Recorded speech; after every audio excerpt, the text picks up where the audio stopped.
অপারেশনটা কোন জায়গায় হয়েছে আমি একটু দেখতে পারি?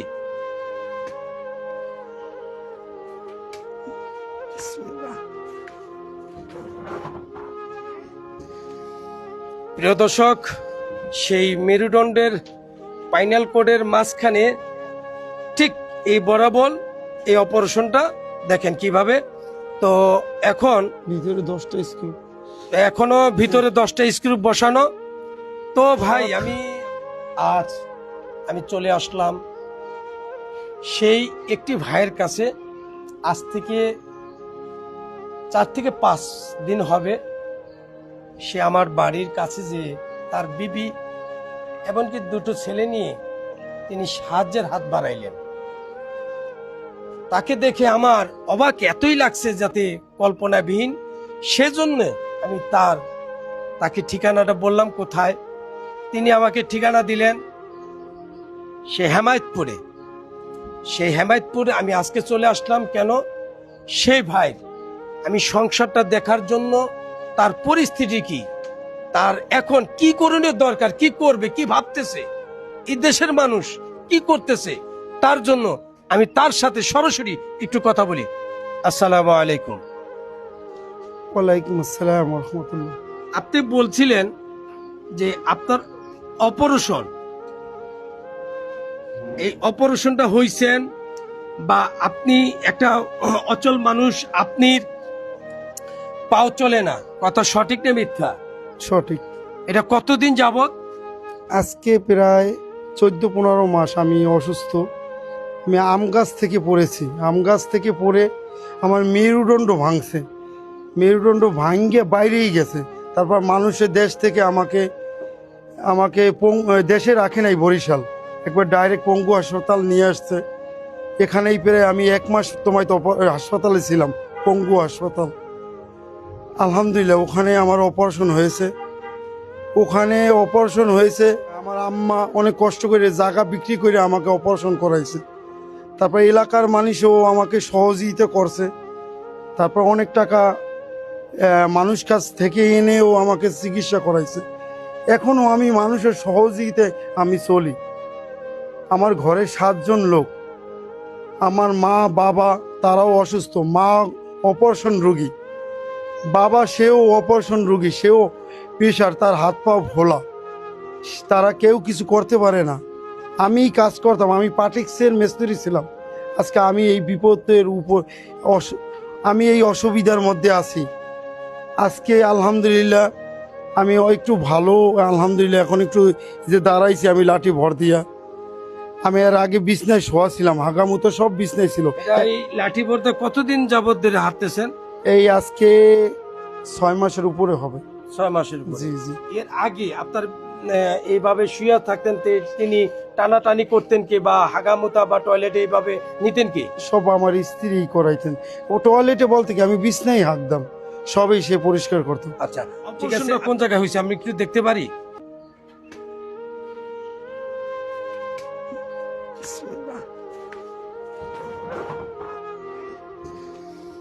প্রিয় দর্শক, সেই মেরুদণ্ডের স্পাইনাল কর্ডের মাঝখানে ঠিক এই বরাবর এই অপারেশনটা দেখেন কিভাবে।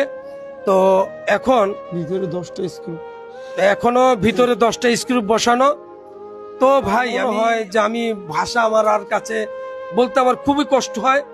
কেন এই যে দেখেন আজকে তিনি আমার সাথে কথা বলার জন্য তিনি এখানে কাগজপত্র, এক্সআই রিপোর্ট, এখানে তিনি এই যে কাগজপত্রগুলা নিয়ে আসছে দেখেন, একটার পর একটা তিনি আজকে এখানে নিয়ে আসছেন।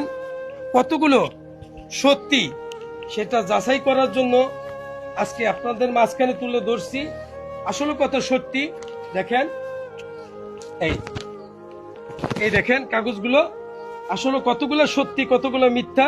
তিনি এখন ওষুধ খেতে পারেন না, 10টি টাকা তার চলার মতনে কোনো রিজিক আল্লাহ তাআলা বন্টন করেন নাই।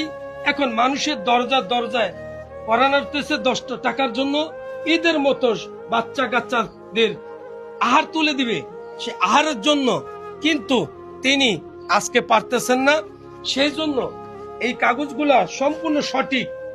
আজ ডেট দেখলাম, সবকিছু দেখলাম, দেখেন আপনারা, এই যে পঙ্গু হাসপাতালের কাগজ আছে, সম্পূর্ণ আছে।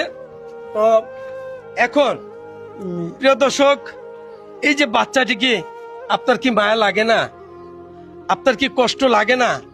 এই বাচ্চাদের, এই যে একটা মেয়ে, এই যে মেয়ে একটা, তিনি একটা ধার্মিক পোশাক, সে একটা মাদ্রাসার ছাত্রী, এই যে ছাত্র, তিনি এখন যেই বাবা মা এখন কুলে করে পড়ালেখা করাবে, সেই জন্য এতিম খানা দিয়ে দিচ্ছেন বাচ্চাদের। দুমুঠো ভাতের জন্য সে ভাতটা তিনি জোগাড় করতে পারেন নাই। তার বিবির সাথে আমি একটু কথা বলবো, একটু এদিকে আসেন। আসসালামু আলাইকুম, কেমন আছেন আপনি? আলহামদুলিল্লাহ ভালো। আপনার এই যে আপনার স্বামী কতদিন ধরে বিছনায় ছিল 4 থেকে 5 মাস ছিল একেবারে বিছনায়, মানে এপাশ দিয়ে ওপাশ হইতে পারতো না, পোশাক পায়খানা সবই বিছনায় ছিল। পরে আস্তে আস্তে একটু হাঁটা দিছে পরেই, এন্ড পেটের জন্য আর কি রিজিকের জন্য পথে নামা, এর জন্য আমরা আজকে ঢাকা শহরে আসছি। ঘরে শ্বশুর শাশুড়ি অসুস্থ, তো এখন আমার চিকিৎসা এখন চলছে। আলহামদুলিল্লাহ ওনার চিকিৎসার জন্যই আর কি সামনে আসা। ওনার যদি সামনে একটু চিকিৎসা ভালো করতে পারি, ইনশাল্লাহ কিছু করবে উনি, যদি আল্লাহ যদি সুস্থ করে, কিছু করার চেষ্টায় আছি।